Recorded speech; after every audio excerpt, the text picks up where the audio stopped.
You've watched Toy Story dozens of times. You've cried at the ending of Toy Story 3. You probably know every line from Finding Nemo. But what if I told you that in every single one of these masterpieces, Pixar left behind glitches, errors, and animation mistakes that somehow slipped past hundreds of animators, supervisors, and quality control experts? Today, we're talking about the vault of Pixar's most carefully hidden secrets, the animation errors they never wanted you to notice. And trust me, once you see these, you'll never watch these films the same way again.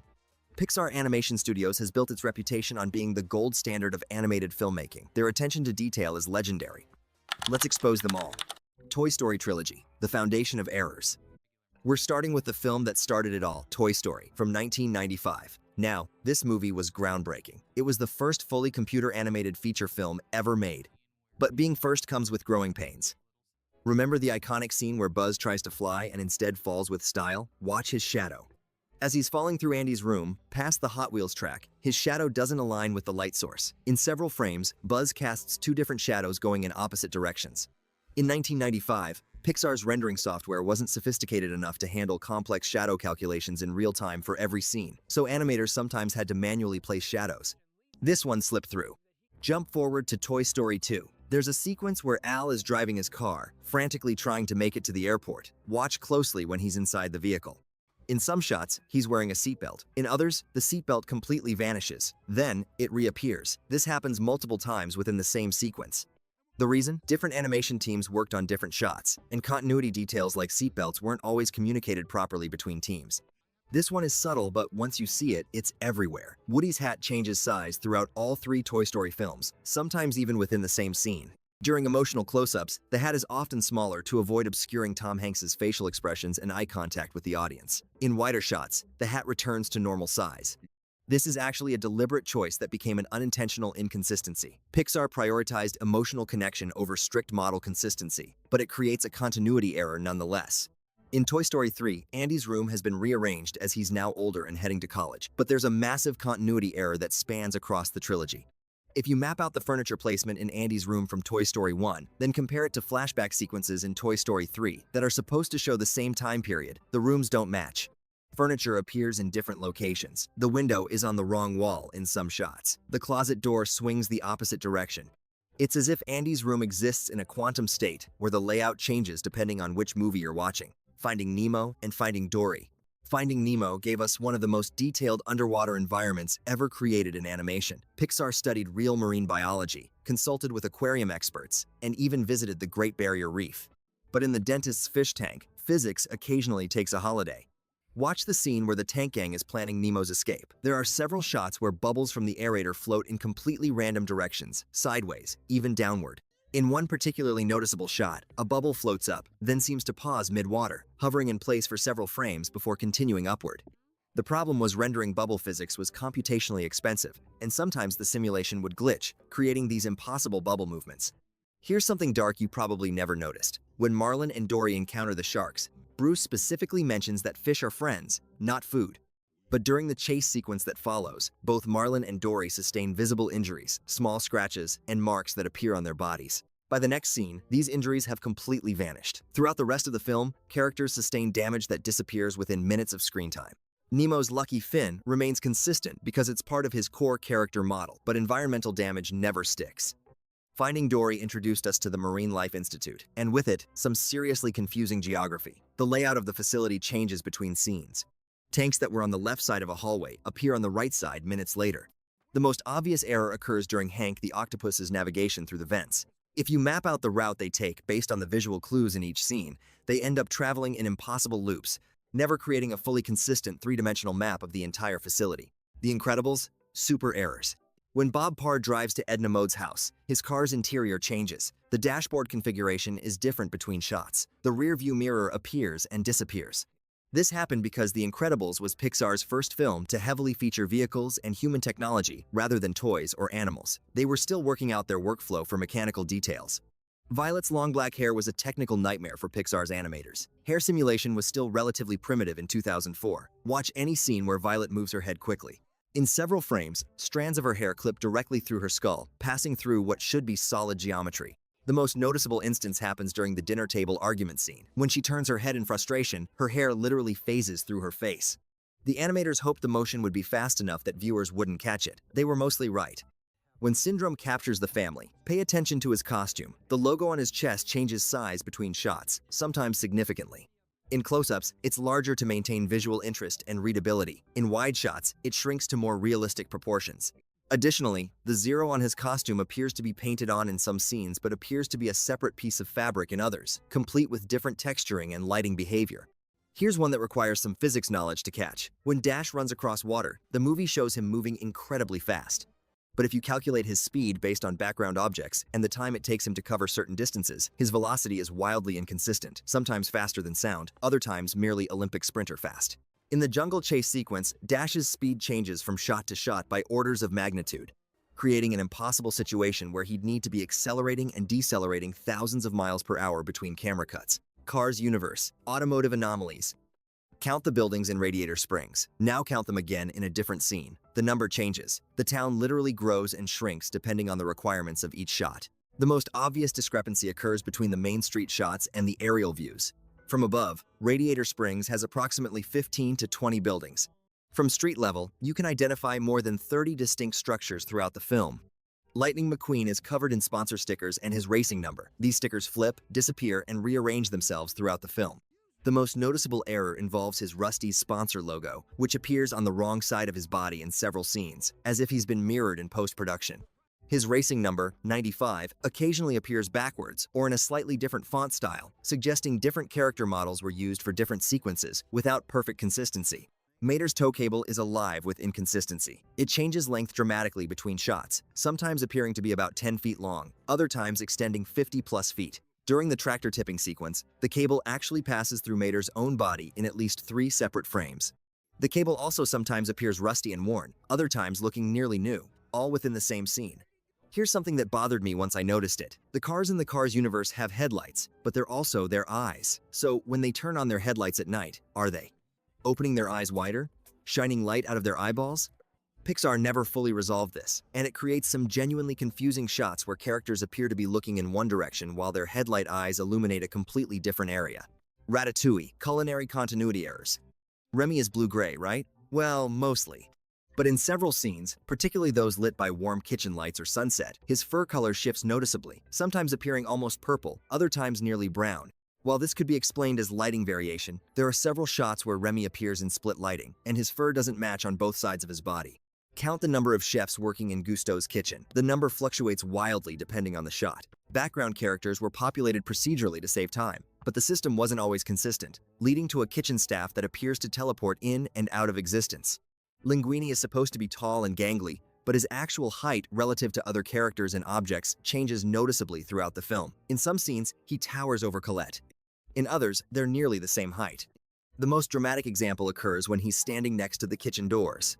In one continuous sequence, the doors go from being about a foot taller than him to nearly 2 feet taller, without any camera angle tricks that would explain the discrepancy. Map out Gusteau's restaurant based on what we see, and you'll find an impossible building. The dining room, kitchen, and various other rooms don't connect in any coherent way. The office where Linguini meets Skinner should be on the opposite side of the building from where it's shown to be when characters approach it from the dining room. Wall-E and up, emotional errors. Wall-E compresses trash into perfect cubes, but watch what happens to objects he compresses. Sometimes items appear to shrink to impossible densities. A refrigerator that would weigh several hundred pounds becomes a cube no larger than Wall-E himself, which he then casually tosses onto a massive pile. The physics of compression would require either nuclear-level density or the objects simply vanishing. Based on the weight and volume shown, Wall-E is creating matter that would collapse into a black hole. EVE hovers, that's her thing, but her hovering height above the ground changes randomly throughout the film without any apparent reason. In some shots, she's inches off the ground. In others, she's floating several feet up. This happens within single scenes, suggesting it's not an intentional character choice, but an animation inconsistency. Let's talk about the house in the sky. Multiple fan calculations have proven that the number of balloons shown could never lift Carl's house. But beyond that, the number of visible balloons actually changes between shots. During the initial liftoff, you can count approximately 10,000 balloons. Pixar officially stated 20,622, but they're not all visible. In various aerial shots throughout the journey, the balloon cluster appears significantly smaller, suggesting thousands of balloons vanished.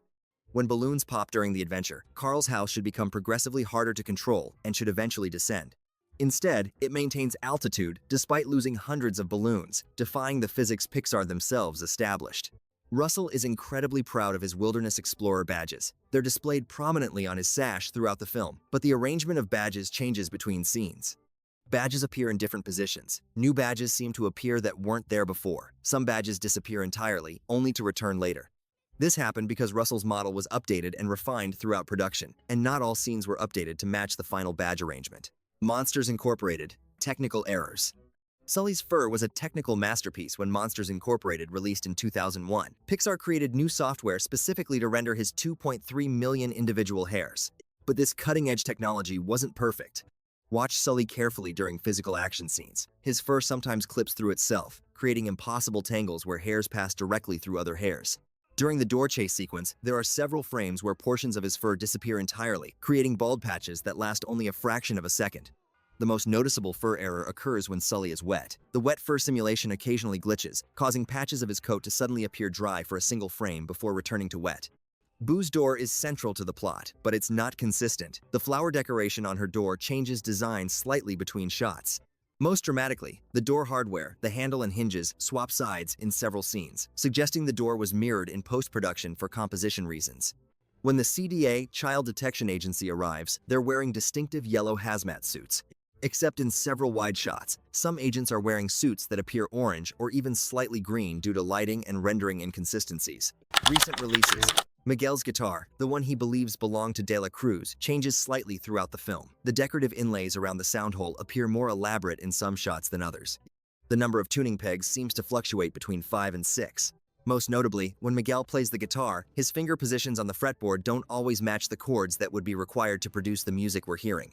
This is common in movies, but for Pixar, which consulted with professional musicians, it's still an oversight. In Soul, when Joe Gardner is teaching his students, watch the number of students in his class. It changes. In wide shots of the classroom, you can count one number of students. In closer shots, focusing on individual conversations, the total number doesn't add up. When May transforms into her red panda form, the transformation sequence changes duration and style depending on dramatic needs, rather than consistency. Sometimes it's instant. Other times, it's a gradual process taking several seconds. Additionally, May's size as a red panda fluctuates. She's supposed to be much larger than her human form, but the exact size ratio changes from scene to scene, likely adjusted to fit the composition requirements of each shot. Luca and Alberto transform when wet, but the rules about how wet they need to be are inconsistent. Sometimes a small splash triggers transformation. Other times, they can be fairly wet without changing. Rain affects them inconsistently. There's also the matter of their clothes, which somehow stay perfectly fitted whether they're in human or sea monster form, despite the dramatic size and body proportion changes that occur during transformation. The Easter egg that's actually an error. Pixar is famous for hiding the Pizza Planet truck from Toy Story in every subsequent movie. It's become a beloved Easter egg hunt for fans. But here's where it gets weird. The truck's design isn't consistent across films. The most obvious version appears in Toy Story, but if you compare the Pizza Planet truck appearances across all Pixar films, you'll notice the truck changes. The logo is slightly different. The rust patterns don't match. In some films, it has a topper. In others, it doesn't. The wheel configuration appears different. What started as a fun Easter egg has become a continuity nightmare because different films use different models, and no one maintained a canonical master Pizza Planet truck design. A113, the classroom number at CalArts, where many Pixar animators studied, appears in virtually every Pixar film, but the way it appears isn't always consistent with the world it's in. In Cars, it's a license plate, which makes sense. In Finding Nemo, it's a camera model number. But in some films, A113 appears in ways that break the fourth wall or don't make diegetic sense, suggesting it was added in post-production without full consideration for world consistency. Why these mistakes matter and why they don't. Here's the thing about all these errors. They don't actually diminish these films, not even a little bit. Pixar movies aren't beloved because every single frame is technically perfect. They're beloved because they tell emotionally resonant stories with memorable characters. They make us laugh, cry, and think about our lives differently. These mistakes exist because animation is incredibly complex. A single Pixar film can take 4 to 5 years to produce and involve hundreds of artists. Each frame of animation can take 24 to 29 hours to render. We're talking about millions of individual decisions and calculations that need to align perfectly. The fact that there are continuity errors, physics violations, and technical glitches doesn't mean Pixar is lazy or incompetent. It means they're human. And sometimes, they make the conscious choice to prioritize emotion over accuracy, story over consistency, and heart over perfection. There's a famous quote from Pixar: "We don't make movies to make money.